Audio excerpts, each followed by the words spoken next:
Shalom peuple de Dieu. Il y a quelques mois en arrière, j'avais eu une vision nocturne très étrange au sujet des cheveux que nous utilisons, donc des faux cheveux que nous utilisons.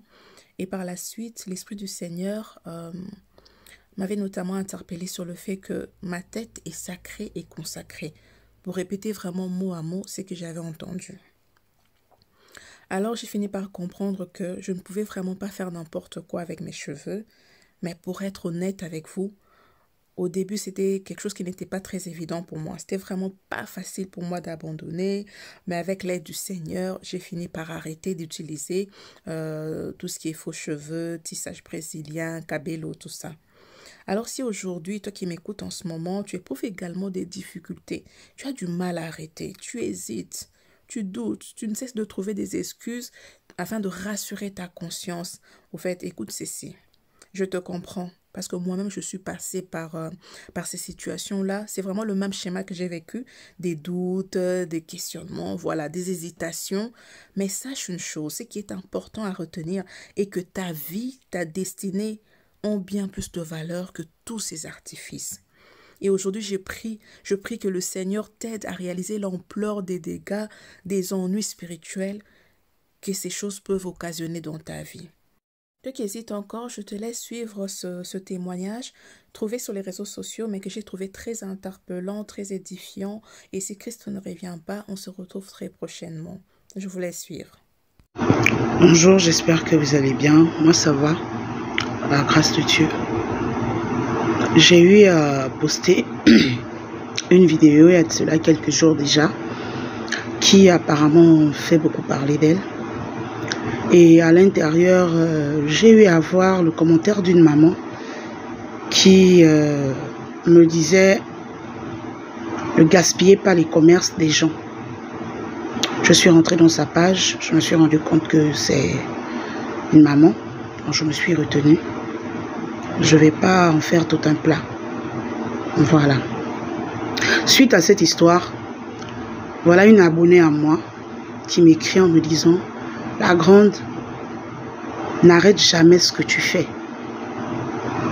Parce que ce que tu racontes à propos des perruques là, il n'y a même pas de cela 3 mois. J'ai eu à acheter une perruque naturelle. Je connais rien en perruque, mais je sais quand même que quand on parle de perruques naturelles, je pense que ce sont des vrais cheveux. Ce sont des vrais cheveux, c'est-à-dire ce sont des cheveux d'être humain. Si je me trompe, s'il vous plaît, dans les commentaires, portez-moi correction.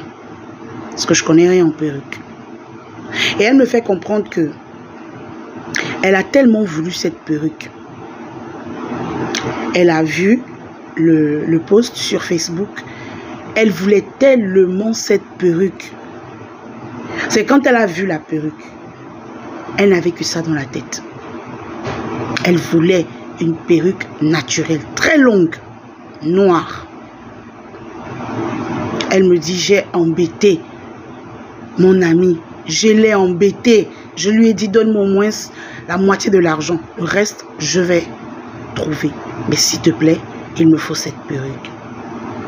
Et là, l'ami se débrouille. Il lui donne la moitié de l'argent. Elle va prendre la perruque. Première fois quand elle met cette perruque, c'était pour une sortie avec ses copines. Elle pose sa perruque, elle y va. Mais elle se rend compte que pendant qu'elle est en train de boire, essayer de s'amuser avec ses amis, elle a l'impression que quelque chose est collé sur son dos. C'est-à-dire, elle a l'impression d'écouter le souffle de quelqu'un sur son cou. Vous voyez, quelqu'un se met derrière vous et respire très fort. Vous ressentez ça. Elle me dit la grande, il y avait le vin aussi à l'intérieur, donc je m'en foutais. J'ai continué. Je suis rentrée, la perruque faisait tellement mal. Ça me faisait tellement mal. J'avais l'impression qu'on voulait me retirer quelque chose de force. La même nuit, malgré l'alcool que j'avais eu à boire, j'ai tiré la perruque. J'ai coupé les fils. J'ai pris la perruque. J'ai accroché derrière ma porte. Quand j'accroche derrière ma porte, je me sens mieux. Alors je décide de dormir. Et là, dans la nuit, quand j'ouvre les yeux, j'ai envie d'aller me soulager. C'est vrai, la porte, elle était blanche. Elle est blanche, la porte de ma chambre. Elle est de couleur blanche. Mais j'ai l'impression de voir la silhouette de quelqu'un. Elle me dit, la grande, je n'ai pas pu me déplacer du lit. Et vu que son petit ami est gardien dans une entreprise de la place, il travaille la nuit. Donc elle était seule à la maison. Elle me dit, la grande, je regarde. La silhouette. Je me dis non, c'est peut-être parce que la porte elle est blanche, que voilà, avec la perruque, je m'imagine des choses. Mais non, il y avait vraiment quelqu'un debout en train de m'observer. J'ai pris le drap, j'ai mis sur ma tête. Le lendemain, j'ai expliqué ça à mon petit ami. Il me dit, ah, toi toujours avec tes choses de la peur, là, ne regarde plus les films d'horreur. Tout ça, ils sont les films d'horreur, tu regardes trop les films d'horreur. J'ai dit oui, pourquoi pas. C'est vrai parce que je regarde beaucoup les films d'horreur. Elle a continué à mettre la perruque. À chaque fois qu'elle mettait la perruque, la tête, ça n'allait pas. La tête, ça n'allait pas. Elle s'est dit, mais je ne peux pas acheter une perruque aussi chère. Et là, je vais dire que je porte plus la perruque, impossible. Je vais la porter. Elle a joué, elle était têtue. Jusqu'à ce qu'un soir, elle est en train de dormir. Et son gars n'avait pas travaillé ce jour-là. Donc, les deux dorment. Et elle a l'impression qu'il y a quelqu'un au milieu. Mais la personne est froide. Très froide. Comme un cadavre, quoi. Donc, elle se tourne. Elle sent que, mais c'est quoi la fraîcheur, là? Quand elle tourne la tête, on ne parle pas d'un film. On parle de quelqu'un qui a vécu la chose. Elle voit la perruque en question posée au milieu sur le lit. Elle ne sait pas comment la perruque a fait pour se retrouver sur le lit. Une perruque qu'elle accroche derrière sa porte avant de dormir. Elle retrouve la perruque sur le lit. Et là, quand elle réveille son ami, il sursaute. Il dit, mais c'est quoi ça? Quoi, la perruque? Tu aimes tellement cette perruque-là que nous sommes arrivés au niveau où on dort maintenant avec ça. Elle dit qu'elle a tout fait pour expliquer à son gars que chérie, toi et moi, on s'est endormis en même temps. Par rapport à quoi? Je vais prendre la perruque, je vais mettre au milieu de nous. Est-ce que je suis un bébé à qui on a acheté un nouveau jouet aussi, qui ne veut plus quitter le jouet? Le gars lui a dit, enlève la perruque.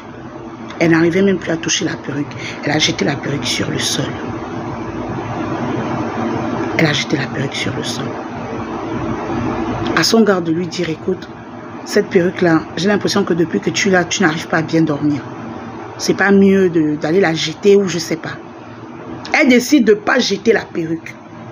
Elle décide de revendre la perruque. Et comme elle avait une amie à elle qui était aussi accro aux perruques, l'amie prend. Mais l'amie, ça a été la fatale. Parce que l'amie, elle prie. L'amie prie. Donc quand l'amie prend la perruque, elle va laver la perruque au salon. Le même soir, elle porte la perruque. Et là, elle a une soirée. Quand elle revient chez elle, elle est devant le miroir. Elle cherche à arranger la perruque pour mettre les bonnets là. Vous connaissez nos bonnets là qu'on porte avant de dormir. Elle voit une dame derrière elle, mouillée, avec les cheveux. Comme vous voyez dans les films d'horreur là, avec les cheveux qui cachent le visage. Elle était dans tous ses états. Elle a enlevé la perruque, elle a tiré la perruque de toutes ses forces. Elle a coupé ses propres cheveux pour retirer cette perruque. Elle a eu à mettre la perruque dans le sachet et à appeler la fille en question. Pour dire, mais qu'est-ce que tu m'as vendu? Et ça a causé des problèmes entre elles. Parce que la copine disait, tu ne peux pas venir me vendre une perruque qui est hantée.